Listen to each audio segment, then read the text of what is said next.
How to create a QR code for contact iPhone.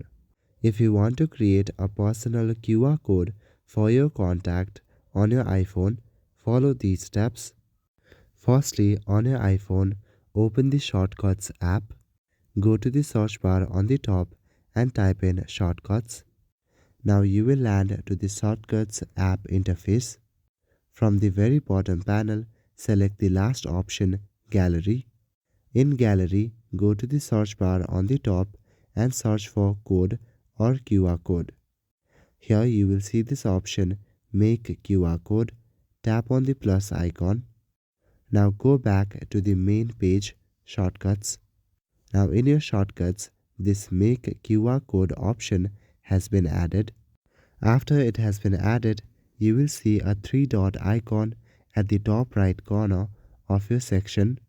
Tap on the three-dot icon and select Add Contact. After that, your phone book will open. Now select the phone number or contact you would like to add. When you select a contact, then it automatically creates a QR code. If you want to download this, then tap on the icon at the bottom left corner. So that is it for this video. I will see you in the next one. Thank you.